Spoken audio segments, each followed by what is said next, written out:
We're all looking for more nutritious hacks, right? Well, I can show you, this is an overnight oat breakfast that I make, and it literally takes under 5 minutes to whip this up with some frozen berries the night before, and in the morning this takes 5 minutes to warm up, and you have yourself such a nourishing, yummy, warm breakfast that you can just sit and savor. So I'm gonna show you guys how to make this right now. First, you want a glass jar to put this in. It's gonna sit in the fridge. You can use any kind of glass jar. I like these ball ones because they already have the measurements on them, so you don't have to like pre-measure. I'm gonna use a half a cup of coconut milk, and I will explain to you, you can use any kind of milk you want, any kind of ratios. I like this because coconut milk is creamy, and yes, it's full of fat, but it's healthy fats, and your body uses it as energy. It does not store it. And here's the brand I like. It's simple, native, and it has no guars or gums, but I have some already. So I'm going to just pour that in. So I do a half a cup of that. Next is a quarter cup of almond milk. I love Through Trees, women-owned, local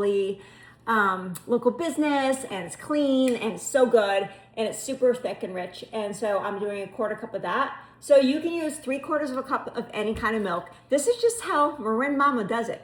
Next, I'm going to do, and I always measure, I don't measure this, but for you guys to know, I love putting a little bit of tahini in. I usually do a half of a tablespoon, but because I make this all the time, I really don't measure. Did you see how beautifully that pours? This is SoCo tahini, it's so good. Same thing with maple syrup.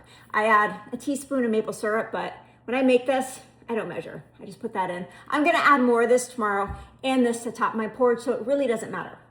Next, I'm going to add a half a teaspoon of Ceylon cinnamon, whatever you say. I'm gonna add that, and then a pinch of pink Himalayan sea salt.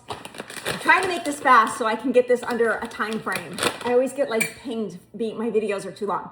So next I'm gonna use steel cut oats. So this is an overnight steel cut oats. I love it. I love using sprouted oats when I can because they're easier to digest.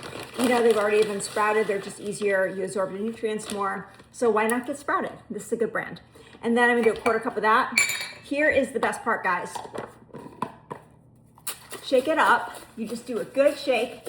You put this in your fridge, that part is done. Easy peasy lemon squeezy. Okay, next comes the frozen berries. I like to thaw out my berries overnight because I don't like them so cold on my warm oatmeal. So what I'm gonna do is I've got wild blueberries and I've got these organic blueberries, and I'm just gonna put them in a cup overnight. I don't like to add them frozen because when I add them frozen, it kind of makes my warm oatmeal cold. So basically, oops, I'll get those later.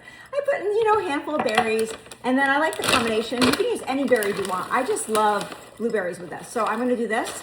I'm gonna put this with a little lid, and this is gonna go in the fridge till tomorrow too. I got the oats here, and I got the berries here. I'm gonna put these in the fridge, and I'll show you guys what I do in the morning. In the morning, I warm the oats in a small saucepan over medium heat. Once they're warm, I pour them in a bowl and top with them with blueberries, maple syrup, and a drizzle of tahini. It's simple, cozy, and the tahini blueberry combo is the best.